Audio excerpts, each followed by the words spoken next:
തൊണ്ടിമുതൽ കേസിൽ മുൻമന്ത്രി ആന്റണി രാജുവിന് തിരിച്ചടി. വിചാരണ കോടതിയുടെ ശിക്ഷ മരവിപ്പിക്കണമെന്ന അപ്പീൽ ഹൈക്കോടതി തള്ളി. വിചാരണ കോടതി വിധിച്ച 3 വർഷം തടവ് നിലനിൽക്കും. തെരഞ്ഞെടുപ്പിൽ മത്സരിക്കാനുള്ള അയോഗ്യത തുടരും. തിരുവനന്തപുരം സെന്ററിലെ സ്ഥാനാർത്ഥിത്വവുമായി ബന്ധപ്പെട്ട് ആന്റണി രാജുവുമായി CPM നേതൃത്വം സംസാരിക്കും. MK ഷുക്കൂറും സെയ്ഫ് സൈനുലാബ്ദീനും ചേർന്ന വിശദാംശങ്ങൾ നൽകാൻ ആദ്യം ഷുക്കൂറിലേക്ക് പോവുകയാണ്. ഷുക്കൂർ, ഈ തെരഞ്ഞെടുപ്പിൽ മത്സരിക്കാൻ കഴിയുമെന്നുള്ള ഒരു പ്രതീക്ഷ ആന്റണി രാജുവിനുണ്ടായിരുന്നു. ഇടക്കാലത്ത് കോടതിയുടെ ഭാഗത്തുനിന്നുണ്ടായ ചില പരാമർശങ്ങൾ ആന്റണി രാജുവിന് അനുകൂലമായിരുന്നു. പക്ഷേ ഇത്തവണത്തെ തെരഞ്ഞെടുപ്പ് അദ്ദേഹത്തിന് മത്സരിക്കാൻ കഴിയുന്നുള്ള കാര്യം ഏതാണ്ട് തീരുമാനമായിട്ടുണ്ട്.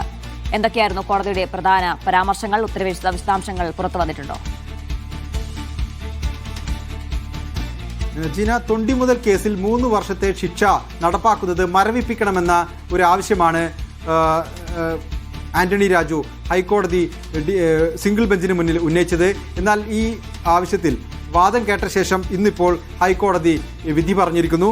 ജസ്റ്റിസ് C ജയചന്ദ്രൻ്റെ സിംഗിൾ ബെഞ്ചാണ് വിധി പറഞ്ഞിരിക്കുന്നത്. ആ വിധിയിൽ പറയുന്നത് അദ്ദേഹത്തിൻ്റെ ആവശ്യം ഒരിക്കലും അംഗീകരിക്കാൻ കഴിയില്ല എന്നുള്ളതാണ്. അതായത് ഈ കേസിൻ്റെ ഹൈക്കോടതിയിൽ മറ്റു കാര്യങ്ങൾ ചോദ്യം ചെയ്യാം. നിലവിൽ ശിക്ഷ മരവിപ്പിക്കണമെന്ന ആവശ്യം ഹൈക്കോടതി തള്ളിയിരിക്കുന്നു. അതിനർത്ഥം അദ്ദേഹം 3 വർഷം തടവിന് ശിക്ഷിക്കപ്പെട്ടു എന്നുള്ള വിചാരണ കോടതിയുടെ വിധി അതുപോലെ തന്നെ നിലനിൽക്കുന്നു എന്നുള്ളതാണ്. അദ്ദേഹത്തിന് തെരഞ്ഞെടുപ്പിൽ മത്സരിക്കാനുള്ള അയോഗ്യത ഇപ്പോഴുണ്ട്. ഇനി അദ്ദേഹത്തിന് ചെയ്യാനുള്ളത് ഡിവിഷൻ ബെഞ്ചിനെ സമീപിക്കുക എന്നുള്ളതാണ്. ശിക്ഷ മരവിപ്പിച്ചാൽ മാത്രമേ അദ്ദേഹത്തിന് തിങ്കളാഴ്ച വരെയാണ് നിയമസഭാ തെരഞ്ഞെടുപ്പിൽ നാമനിർദ്ദേശ പത്രിക സമർപ്പിക്കാനുള്ള ദിവസം. അതിനകത്ത് അദ്ദേഹത്തിൻ്റെ ശിക്ഷ മരവിപ്പിച്ചില്ലെങ്കിൽ അദ്ദേഹത്തിന് തിരുവനന്തപുരം സെൻട്രലിലോ മറ്റോ മത്സരിക്കാനുള്ള ഒരു അവസരം നഷ്ടപ്പെടും. ആ അർത്ഥത്തിൽ വളരെ സുപ്രധാനമായ ഒരു വിധിയാണിത്. ഈ കേസിന് ഒരു അടിയന്തര പ്രാധാന്യമുണ്ട് എന്ന് കണ്ടെത്തിയാൽ മാത്രമേ ഡിവിഷൻ ബെഞ്ച് അദ്ദേഹത്തിൻ്റെ ഈ അടിയന്തര സ്വഭാവമുള്ള ഈ ഹർജി പരിഗണിക്കുകയുള്ളൂ. അടിയന്തര സ്വഭാവം ഉണ്ടോ ഇല്ലയോ എന്നുള്ളത് ഹൈക്കോടതി തന്നെയാണ് തീരുമാനിക്കുന്നത്. അക്കാര്യത്തിൽ ഹൈക്കോടതിയുടെ ആ വിവേചനാധികാരത്തിൽ ആർക്കും ഇടപെടാനാകില്ല. പക്ഷേ നിയമസഭാ തെരഞ്ഞെടുപ്പ് എന്നുള്ളത് ജനാധിപത്യത്തിലെ ഏറ്റവും പ്രധാനപ്പെട്ട ഒരു നടപടിയായതിനാലും ഒപ്പം തന്നെ ആന്റണി രാജുവിന് അദ്ദേഹത്തിൻ്റെ ഒരു അവകാശം നിയമസഭാ തെരഞ്ഞെടുപ്പിൽ മത്സരിക്കാനുള്ള ഒരു അവകാശം വകവെച്ച് കിട്ടണമെന്നൊരു ആവശ്യം നിയമപരം വിധേയമാണോ എന്ന് പരിശോധിക്കേണ്ടതും ഇനി ഹൈക്കോടതി ഡിവിഷൻ ബെഞ്ച് തന്നെയാണ്. ഡിവിഷൻ ബെഞ്ചിലേക്ക് അദ്ദേഹം ഇന്ന് തന്നെ പോകുമോ എന്നാണ് ഇനി അറിയാനുള്ളത്. പോകുമെന്ന് തന്നെയാണ് മനസ്സിലാക്കുന്നത്. അദ്ദേഹം എറണാകുളത്ത് ചില അഭിഭാഷകരുമായി കൂടിക്കാഴ്ച നടത്തുന്നു എന്നാണ് മനസ്സിലാക്കുന്നത്. ഒരുപക്ഷെ ഇന്ന് തന്നെ അക്കാര്യത്തിൽ അദ്ദേഹത്തിൻ്റെ ഒരു പ്രതികരണം വന്നേക്കാം. ഒരുപക്ഷെ അടിയന്തര സ്വഭാവമുള്ള ഒരു ഹർജിയാണെന്ന് കോടതി കണ്ടെത്തുകയാണെങ്കിൽ ഒരുപക്ഷെ അദ്ദേഹത്തിന് ആശ്വസിക്കാം. നാളെയോ അല്ലെങ്കിൽ ഇന്ന് തന്നെയോ ഒരുപക്ഷെ അനുകൂല തീരുമാനത്തിന് സാധ്യതയുണ്ട്. എന്നാൽ പോലും നിലവിൽ ഡിവിഷൻ ബെഞ്ചിലേക്ക് പോകുക എന്നുള്ളൊരു നടപടിക്രമം മാത്രമാണ് അദ്ദേഹത്തിന് മുന്നിൽ ബാക്കിയുള്ളത്. അതിനുശേഷം മാത്രമേ ഇക്കാര്യത്തിൽ എന്തെങ്കിലും ഒരു വ്യക്തത കൈവരൂ. അതാണ് ഇനി അദ്ദേഹത്തിന്റെ നീക്കം. വളരെ പെട്ടെന്ന് തന്നെ അപ്പീലുമായി മുന്നോട്ട് പോവുക, ഡിവിഷൻ ബെഞ്ചിനെ സമീപിക്കുക എന്നതാണ്. അടിയന്തര പ്രാധാന്യത്തോടെ കോടതി ഈ വിഷയം പരിഗണിക്കുകയാണെങ്കിൽ വളരെ പെട്ടെന്ന് ഇതിലൊരു ഉത്തരവോ അല്ലെങ്കിൽ വിധിയോ വരികയാണെങ്കിൽ മാത്രമാണ് ഇനി അദ്ദേഹത്തിന് തെരഞ്ഞെടുപ്പിൽ മത്സരിക്കാൻ കഴിയുക. തിരുവനന്തപുരത്ത് നിന്ന് സെയ്ഫ് സൈനുലാബ്ദീൻ കൂടി ചേരുന്നുണ്ട്. സെയ്ഫ്, നേരത്തെ സൂചിപ്പിച്ചതുപോലെ തന്നെ തെരഞ്ഞെടുപ്പിൽ മത്സരിക്കാൻ കഴിയുന്നുള്ള ഒരു പ്രതീക്ഷ ആന്റണി രാജുവിനുണ്ടായിരുന്നു. ഒപ്പം LDFനും അതുണ്ടായിരുന്നു. MV ഗോവിന്ദന്റെ വാക്കുകളിൽ നിന്നൊക്കെ വ്യക്തമായത് അതാണ്. ആ വിധി വരട്ടെ, അതിനുശേഷം തീരുമാനിക്കാം എന്നൊക്കെയായിരുന്നു. ഇനിയിപ്പോൾ അദ്ദേഹത്തിന് മത്സരിക്കാൻ കഴിയില്ല എന്ന് ഏതാണ്ട് തീരുമാനമായി കഴിഞ്ഞു. കുറഞ്ഞ ദിവസത്തിനുള്ളിൽ മറിച്ചൊരു വിധി ഉണ്ടാവുക എന്ന് പറയുന്നത് അത്ര എളുപ്പമായിരിക്കില്ല എന്നുള്ള കാര്യം ഉറപ്പാണ്. അങ്ങനെയാണെങ്കിൽ LDF മറ്റാരെയായിരിക്കും അവിടെ പരിഗണിക്കുക? അത്തരത്തിലുള്ള ചർച്ചകൾ എന്തെങ്കിലും നടക്കുന്നുണ്ടോ? വിവരങ്ങൾ എങ്ങനെയാണ്?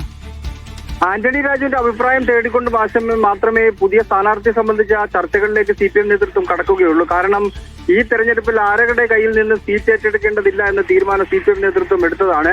ആന്റണി രാജുവിന്റെ കേസ് നിലനിൽക്കുന്നതുകൊണ്ട് തന്നെ അദ്ദേഹവുമായി ബന്ധപ്പെട്ട് തിരുവനന്തപുരം സെൻട്രൽ സീറ്റിൽ ആളെ പ്രഖ്യാപിക്കേണ്ടതില്ല. ആന്റണി രാജുവിന്റെ കേസിന്റെ വിധി അനുകൂലമായി വരുന്നെങ്കിൽ അദ്ദേഹം തന്നെ മത്സരിക്കും എന്ന് CPM നേതൃത്വം വ്യക്തമാക്കിയതുമാണ്. പക്ഷെ കേസിന്റെ ഇങ്ങനെ തുടർച്ചയായി തിരിച്ചടി ഉണ്ടാകുന്ന പശ്ചാത്തലത്തിൽ പുനരാലോചനയ്ക്ക് CPM നേതൃത്വം തയ്യാറാകേണ്ടിയിരിക്കുന്നു. 23-ാം തീയതിയാണ് നോമിനേഷൻ നൽകേണ്ട അവസാന തീയതി. ഇനി 6 ദിവസം മാത്രമാണ് ബാക്കിയുള്ളത്.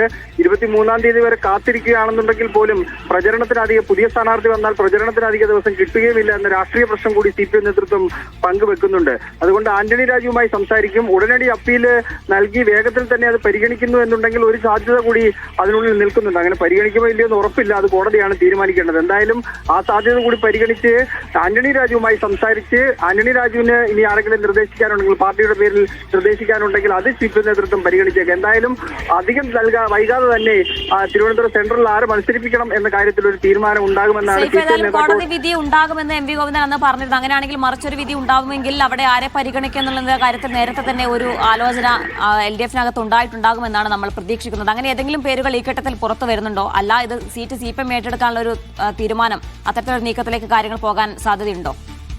CPM സീറ്റ് ഏറ്റെടുക്കാനുള്ള സാധ്യത കുറവാണ്.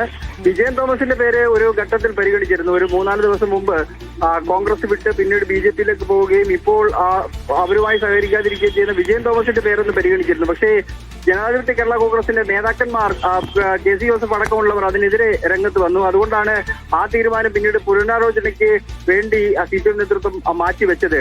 വിജയൻ തോമസിനോട് ജനാധിപത്യ കേരള കോൺഗ്രസിന് തന്നെ താല്പര്യമില്ല. മാത്രമല്ല CPM-ലെ ഒരു വിഭാഗത്തിനും താല്പര്യക്കുറവുണ്ട്. അതുകൊണ്ട് അദ്ദേഹത്തെ വീണ്ടും പരിഗണിക്കാനുള്ള സാധ്യത കുറവാണ്. ഇനി പുതിയ സ്ഥാനാർത്ഥിയെ പരിഗണിക്കുന്നുണ്ടെങ്കിൽ വല്ല വിസ്മയമോ മറ്റോ തിരുവനന്തപുരത്ത് ഉണ്ടാകുമോ എന്ന ആലോചന പോലും ഒരു ഘട്ടത്തിൽ CPM-ൽ ഉണ്ടായിരുന്നു. അതിനുള്ള സാധ്യത ഇപ്പോഴും തള്ളിക്കളയുന്നില്ല CPM നേതൃത്വം. എന്തായാലും ആന്റണി രാജുവുമായി സംസാരിച്ച് അതിനകത്തൊരു അന്തിമ ധാരണ ഉണ്ടാക്കും. അത് അധികം വൈകില്ല, 2 ദിവസത്തിനകം തന്നെ ഉണ്ടാകും. അപ്പീൽ നൽകുന്നുണ്ടെങ്കിൽ അത് വേഗത്തിൽ പരിഗണിക്കുമോ ഇല്ലയോ എന്ന് നാളെ തന്നെ, ഇന്നിപ്പോ കൊടുത്തു കഴിഞ്ഞാൽ നാളെ അറിയാൻ കഴിയും. അതുകൂടി പരിഗണിച്ചിട്ടായിരിക്കും സ്ഥാനാർത്ഥിയുടെ കാര്യത്തിൽ അന്തിമ തീരുമാനത്തിലേക്ക് നേതൃത്വം എത്തിച്ചേരുക. ശരി സൈഫ്, ഏതായാലും വളരെ പെട്ടെന്ന് അപ്പീൽ നൽകാനാണ് ആന്റണി രാജുവിന്റെ തീരുമാനം. അതിനുശേഷം സ്ഥാനാർത്ഥി തീരുമാനത്തെ തിരുവനന്തപുരത്ത് ആര് മത്സരിക്കും എന്നുള്ള കാര്യത്തിൽ LDF ഒരു തീരുമാനമെടുക്കും. ഒപ്പം തന്നെ ആന്റണി രാജുമായി സംസാരിച്ച ശേഷം മാത്രമായിരിക്കും അതിലൊരു തീരുമാനമെടുക്കുക എന്നാണ് മനസ്സിലാക്കുന്നത്. വിശദാംശങ്ങളാണ് സേഫ് സെനുലാബ്ദീനും MK ഷുക്കൂറും നൽകിയത്.